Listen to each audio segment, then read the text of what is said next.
प्यारे बच्चों नमस्कार। VGS क्लासेस में मैं सन्नी कुमार आपका स्वागत करता हूं। आज हम लोग इतिहास के दूसरे चैप्टर का जो ऑब्जेक्टिव प्रश्न है उसको हम देखेंगे। तो चलिए बिना समय गवाए हुए क्लास को शुरू करते हैं। तो किसी भी काम को शुरू करने से पहले गणेश भगवान की आराधना होती है। हम लोग गणेश भगवान को माँ सरस्वती का आशीर्वाद लेते हुए क्लास को शुरू करते हैं। तो आज का हमारा मोटिवेशन कोड है कि सब्र कभी मत खोना, हर बड़ी कामयाबी वक्त मांगती है, अर्थात समय मांगती है। इसलिए जितना समय हो सके अधिक से अधिक समय आप अपनी किताबों को दें, आप अपने जो है पढ़ने पर अधिक से अधिक समय अपना लगाएं। तो चलिए शुरू करते हैं। पहला प्रश्न आज का वो है कि समाजवाद का मुख्य उद्देश्य क्या है। तो जो समाजवाद है उसका मुख्य उद्देश्य है सामाजिक समानता स्थापित करना, समाज में इक्वलिटी स्थापित करना, समान सबको अधिकार मिले ऐसी बात करना। यही बात समाजवाद की बातें आती है, समाजवाद की विशेषताएं होती है। तो पहला प्रश्न का उत्तर हो जाएगा सामाजिक समानता स्थापित करना। ठीक है, बढ़ते हैं दूसरे प्रश्न पर। दूसरा प्रश्न है कि साम्यवाद के जनक किसे कहा जाता है। तो साम्यवाद का जो जनक कहा जाता है वह कार्ल मार्क्स को कहा जाता है। किसको? कार्ल मार्क्स को कहा जाता है। और लेनिन की बात रही तो सबसे पहले साम्यवादी शासन का जो प्रयोग हुआ था वो कहाँ पर हुआ था? तो रूस में हुआ था। और रूस में जो हुआ था वह किसके नेतृत्व में हुआ था? तो लेनिन के नेतृत्व में। और लेनिन क्या बने थे? वहाँ के राष्ट्रपति बने थे। कहाँ के?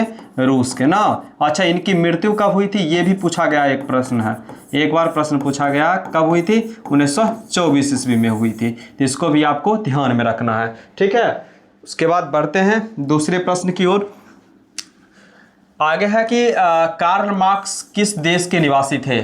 तो जो कार्ल मार्क्स थे वो कहाँ के थे? तो जर्मनी के थे, यानी जर्मनी में उनका जन्म हुआ था। समझ जाइए, वही जर्मनी जहाँ का चांसलर हुआ था हिटलर, जो नाजीवादी का समर्थक था। और एक तरफ कार्ल मार्क्स थे जिनका जन्म भी जर्मनी में हुआ था। हालांकि जो हिटलर थे उसका वास्तविक रूप से जन्म ऑस्ट्रिया में हुआ था, लेकिन चांसलर कहाँ के बने थे? जर्मनी का। और इनका जन्म कहाँ हुआ था? कार्ल मार्क्स का, इनका भी जन्म जर्मनी में हुआ था। चलिए बढ़ते हैं आगे अगले प्रश्न की ओर। आगे है कि साम्यवादी विचारधारा किस पुस्तक में दी गई है। तो साम्यवादी जो विचारधारा है वो दी गई है दास कैपिटल में। किस में दी गई है?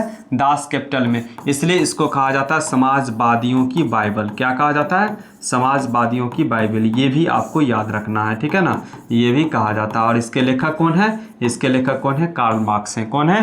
कार्ल मार्क्स इसको लिखे हैं। ठीक है, इसको आप ध्यान में रखिएगा। ठीक है, बढ़ते हैं अगले प्रश्न की ओर। आगे है कि रूसी क्रांति कब हुई थी। तो रूसी क्रांति कब हुई थी? 1917 ईस्वी में। ये भी आपको ध्यान में रखना। अच्छा, 1789 में क्या हुआ था? फ्रांसीसी क्रांति हुई थी।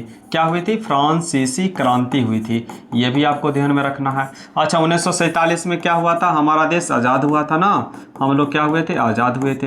उसके बाद 1939 में आप लोगों को पता होना चाहिए कि द्वितीय विश्व युद्ध की शुरुआत जो हुआ था इसी समय हुई थी ना। द्वितीय विश्व युद्ध की शुरुआत ना।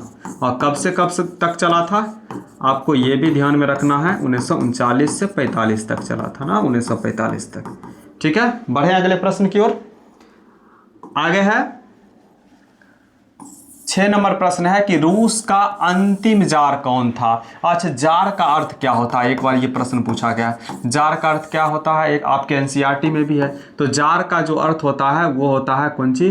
राजा होता है। क्या होता है? राजा या शासक। ठीक है ना, तो ये याद रखिएगा। कहाँ पर? रूस में ना। तो रूस का अंतिम जार कौन था? तो रूस का अंतिम जार था निकोलस द्वितीय। इसी को कहते थे जार निकोलस द्वितीय। याद रखना आपको, क्या चीज? जार निकोलस द्वितीय। बढ़ते हैं अगले प्रश्न की ओर।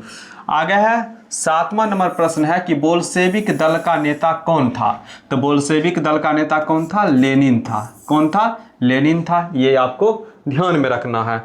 बढ़ते हैं अगले प्रश्न की ओर। आगे है कि समाजवाद किसके विरोध में था। तो समाजवाद किसके विरोध में था? तो समाजवाद जो था वो पूंजीवाद का विरोध में था। ठीक है, पूंजीवाद का जो है कौन लेकर के आगे बढ़ रहा था? तो अमेरिका। कौन लेकर के आगे बढ़ रहा था पूरा दुनिया में? अमेरिका। और जहाँ तक समाजवाद की बात है तो कौन उसको लीड कर रहा था? रूस। पूरा दुनिया में यहीं से क्या हो जाता है? 1945 से 91 के बीच चलते रहता है शीत युद्ध। क्या चलते रहता है? शीत युद्ध। शीत युद्ध किसके बीच में चल रहा था ये शीत युद्ध? ये चलता है किसके बीच में? यूएसए और किसके बीच में? यूएसएसआर। यानी कि एक तरफ अमेरिका और दूसरा तरफ रूस ना, इसके बीच में चल रहा था। ठीक है ना, इसको भी आपको ध्यान में रखना है। तो समाजवाद किसके विरोध में था? तो समाजवाद पूंजीवाद के विरोध में था।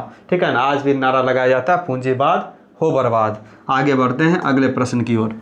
आगे है 9 नंबर प्रश्न है कि साम्यवाद में उत्पादन के साधनों पर अधिकार किसका होता था? तो साम्यवाद में जो होता था उत्पादन के साधनों पर, वो होता था समाज का, यानी राज का अधिकार होता था। किसका अधिकार होता था? राज का अधिकार होता था। याद रखिएगा आप लोग, साम्यवाद में उत्पादन के साधनों पर किसका अधिकार होता है? तो राज का, यानी कि समाज का होता है ना, राज का होता है। चलिए आगे बढ़ते हैं अगले प्रश्न की ओर। आगे है कि रूसी क्रांति किस देश में हुई? नाम में है रूसी क्रांति, कहाँ होगा जी? रूस में। कहाँ हुआ था? रूस में हुआ था। ठीक है, आपको ये ध्यान में रखना है। आगे बढ़ते हैं।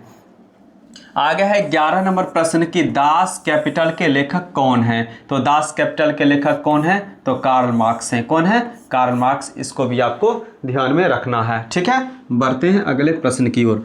आगे है 12 नंबर प्रश्न कि लेनिन किस विचारधारा से जुड़े थे? तो लेनिन किस विचारधारा से जुड़े हुए थे? तो समाजवाद। कौन वाद? समाजवाद। याद रखना है आपको, कौन वाद? समाजवाद। ऐसे भी ऑप्शन से भी आप काट सकते थे, पूंजीवाद होगा नहीं, साम्राज्यवाद का तो विरोध था, और राजतंत्र होगा ही नहीं, तो क्या हो जाएगा? समाजवाद। तो ऐसे भी आप जो है ऑप्शन को काट सकते थे। आगे है 13 नंबर प्रश्न कि साम्यवाद का मुख्य लक्ष्य क्या था? साम्यवाद का मुख्य लक्ष्य क्या था? ऑप्शन को देखते हैं। पहला है वर्गहीन समाज, दूसरा युद्ध, तीसरा व्यापार, चौथा उपनिवेश। उपनिवेश तो होगा ही नहीं, व्यापार होगा ही नहीं, युद्ध होगा ही नहीं, तो क्या हो जाएगा? वर्गहीन समाज। क्या हो जाएगा? वर्गहीन समाज। तो इसको भी आपको ध्यान में रखना है। बढ़े अगले प्रश्न की ओर। चलिए आगे है प्रश्न में कि रूसी क्रांति का प्रमुख कारण क्या था? तो रूसी क्रांति का प्रमुख कारण जो था वो था आर्थिक असमानता। जो आर्थिक गैर बराबरी था, जो एक प्रकार से नीचे तबके के लोग थे, किसान, मजदूर, आर्थिक पिछड़ेपन से जो जूझ रहे थे लोग, उनकी जो असमानता था, ये मुख्य कारण था। तो प्रश्न वही है कि रूसी क्रांति का प्रमुख कारण क्या था? तो आर्थिक असमानता प्रमुख कारणों में से एक था। कई सारे कारण था, लेकिन यह भी एक महत्वपूर्ण कारण था। आगे बढ़ते हैं। आगे है कि सोवियत संघ की स्थापना कब हुई थी? तो सोवियत संघ की स्थापना, जिसको सोवियत संघ रूस कहा जाता है, इसकी स्थापना जो हुई थी 1922 ईस्वी में हुई थी। कब हुई थी? 1922 ईस्वी में हुई थी। तो इसको भी आपको ध्यान में रखना है। बढ़ते हैं अगले प्रश्न की ओर। आगे है 16 नंबर प्रश्न, स्टालिन किस देश का शासक था? तो स्टालिन किस देश के शासक था? तो रूस के थे। क्या, कौन देश के थे? रूस या सोवियत संघ। ठीक है ना, उसके क्या थे? शासक थे। आगे बढ़ते हैं। आगे है कि समाजवाद में किस पर जोर दिया जाता है? तो समाजवाद में किस पर जोर दिया जाता है? आप देखिए ऑप्शन से काटिए। अच्छा, निजी लाभ समाजवाद में तो होगा नहीं, पूंजीवाद तो है नहीं, ये व्यापार तो होगा ही नहीं, क्या युद्ध होगा? नहीं होगा। क्या होगा? समानता। क्या होगा? समानता, इक्विलिटी, यानी समानता, बराबर। तो क्वेश्चन यही है कि समाजवाद में किस पर जोर दिया जाता था? समानता पर, बराबरी पर, इक्वलिटी पर। चाहे राष्ट्रपति हो या चपरासी का संतान, सबको शिक्षा एक समान मिलनी चाहिए। सभी चीज़ों में सबका बराबरी अधिकार होना चाहिए। समाजवाद वही है। आगे बढ़ते हैं अगले प्रश्न की ओर कि साम्यवाद का प्रसार सबसे पहले कहाँ हुआ था? तो जो साम्यवाद था उसका प्रसार सबसे पहले जो हुआ था, कहाँ हुआ था? रूस में। ये कई बार प्रश्न पूछा गया है, इसलिए आप इसको ध्यान में रखिएगा। साम्यवाद का सबसे पहला प्रयोग जो हुआ था, कहाँ हुआ था? रूस में हुआ था। बढ़ते हैं अगले प्रश्न की ओर। आगे है बोल्शेविक क्रांति का दूसरा नाम क्या है? तो बोल्शेविक क्रांति का ही हम लोग कहते हैं किसको? रूसी क्रांति, यानी रूस की क्रांति को ही क्या कहा जाता है? बोल्शेविक क्रांति। तो इसको भी आपको ध्यान में रखना है। ठीक है, आगे बढ़ते हैं अगले प्रश्न की ओर। आगे है 20 नंबर प्रश्न है कि मजदूर वर्ग को क्या कहा जाता है, यानी क्या कहा जाता था जो मजदूर वर्ग के लोग होते थे उसको किस वर्ग में रखा जाता था, तो सर्वहारा वर्ग में। मजदूर, किसान, आर्थिक पिछड़ेपन से जो जूझ रहे थे लोग, वो सब किस वर्ग में आते थे, सर्वहारा वर्ग में आते थे। ठीक है, बढ़ते हैं अगले प्रश्न की ओर। आगे है 21 नंबर प्रश्न है कि पूंजीपति वर्ग को क्या कहा जाता है, तो जो पूंजीपति वर्ग के लोग होता था उसको बुजुर्गा वर्ग कहा जाता था। कौन वर्ग कहा जाता था, बुजुर्गा वर्ग कहा जाता है। ठीक है, इसको भी आपको ध्यान में रखना है। आगे है 22 नंबर प्रश्न है कि रूसी क्रांति में मजदूरों की भूमिका क्या थी। जो रूसी क्रांति थी उसमें मजदूरों की जो मुख्य भूमिका थी, वो लोग इस पूरी क्रांति को, पूरी बोल्शेविक क्रांति को, रूस की क्रांति को, जो मजदूर थे, जो किसान थे, इन सारे लोग उस क्रांति को लीड कर रहे थे, नेतृत्व कर रहे थे। अर्थात इसका ऑप्शन क्या हो जाएगा, ए, नेतृत्व इसका ऑप्शन सही हो जाएगा। आगे बढ़ते हैं अगले प्रश्न की ओर। आगे है 24 नंबर प्रश्न है कि समाजवाद किस वर्ग के हित में था।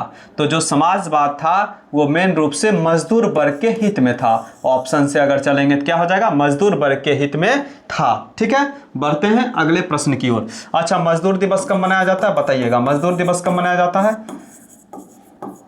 तो 1 मई को। कब मनाया जाता है, 1 मई को। ये भी आपको ध्यान में रखना है। ठीक है, आगे 25 नंबर, रूसी क्रांति के बाद किस शासन की स्थापना हुई। रूसी क्रांति के बाद साम्यवादी शासन का स्थापना हुआ। कौन शासन, साम्यवादी शासन। साम्यवादी शासन का पहला प्रयोग कहाँ देखने के लिए मिला, रूस में देखने के लिए मिला। इस प्रकार से आज का यह सेशन यहीं पर ख़त्म होता है। आज का सेशन आपको कैसा लगा कमेंट बॉक्स में ज़रूर जवाब दें। अगर आप इस चैनल पर नए हैं तो कृपया करके चैनल को ज़रूर सब्सक्राइब कर। चलिए मिलते हैं फिर अगले क्लास में, तब तक के लिए धन्यवाद।